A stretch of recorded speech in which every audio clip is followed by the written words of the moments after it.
स्वागत है दोस्तों आपका CGPSC व्यापम हब में। आपके लिए सबसे बड़ी न्यूज़ ये है कि जो कल आप लोगों ने हड़ताल किया था उसका CGPSC पर इम्पैक्ट पड़ा है। आप लोगों को लग रहा होगा कि 2-3 घंटे की हड़ताल में CGPSC को कैसे इम्पैक्ट पड़ा या कैसा उस पर प्रभाव पड़ा। तो ये वहाँ पे कार्य करने वाले कर्मचारी के द्वारा पता चला कि CGPSC बहुत अत्यधिक दबाव में है, क्योंकि चूँकि अभी नए अध्यक्ष है और उनके कार्यकाल में ये घटनाएं हो रही है जो कि CGPSC की कहीं ना कहीं जो उस पर सवाल उठाती है। तो CGPSC के कर्मचारी भी दबाव में है। अगर आपके पास कोई भी कर्मचारी या अभी आपके पास 50 से 100 व्यक्ति आ जाएंगे तो आप दबाव महसूस करेंगे। लेकिन कल लगभग 2000 आवेदन सौंपे गए हैं कल। तो इस प्रकार से है कि कितनी दबाव में होगा CGPSC। तो वहाँ के जो कर्मचारी के द्वारा बताया गया कि CGPSC में जो अपनी प्रतिक्रिया स्वरूप सामने आई बातें, तो वहाँ 3 बातें रखी गई है कि वहाँ के जो एक अधिकारी वे स्वयं ये मान रहे हैं कि जो CGPSC का मॉडल आंसर है जो बायोस्फीयर रिजर्व वाला है वो गलत है।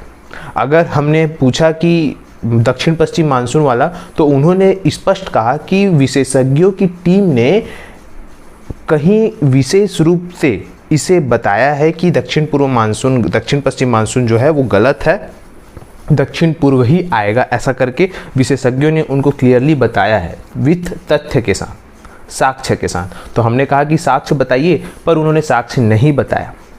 दूसरी बात, CGPSC ये कर रहा है कि अब उन्होंने इस हड़ताल और ये सब के चलते एक पॉजिटिव खबर ये आई कि CGPSC अब ACF का डेट डिक्लेयर करने जा रहा है। होली के पहले तक मान के चलिए होने की संभावना है, ऐसा उनके कर्मचारियों के द्वारा बताया गया है। चूँकि ACF का पेपर मई में होना संभावित है, ऐसा कहा जा रहा है कि मई के लास्ट वीक में ये संभावना बताई जा रही है। मई के लास्ट या जून के फर्स्ट में हो सकता है, ऐसा कहा जा रहा है। तीसरी बात ये है कि जो CGPSC है वो वापस से मॉडल आंसर जारी कर सकता है और नए अब जो क्वेश्चन पर दावा पत्ती लगा हुआ है या जो क्वेश्चन का विरोध चल रहा है, 7 से लेके 12 क्वेश्चन के जो आंसर है वो बदले गए हैं, तो उन सब क्वेश्चन को वो या तो विलोपित करेगा या तो कुछ के आंसर चेंज करेगा। इस प्रकार से ऐसा करके वो पुनः संशोधित मॉडल आंसर जारी कर सकता है। ये सब के चलते हुए CGPSC बहुत अत्यधिक दबाव में है।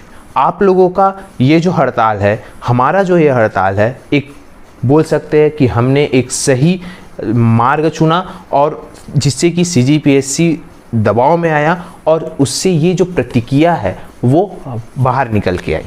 तो आप लोगों को ये बताने का मेरा मकसद यही था कि CGPSC का जो हमारा हड़ताल था, जो हमारा हमने ज्ञापन सौंपा, वो बहुत ही सफलतापूर्वक चला बोलना चाहिए और आगे भी चलेगा। हम ज़मीन पे और कोर्ट में दोनों में लड़ेंगे अपने हक के लिए कि CGPSC किस प्रकार से बिना किसी तथ्य बताए सही आंसर को गलत बता रहा है।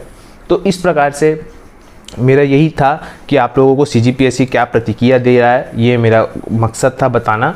तो आशा करता हूँ कि आपको मेरा वीडियो अच्छा लगा हो। इसे लाइक, शेयर एंड सब्सक्राइब करें। नमस्कार।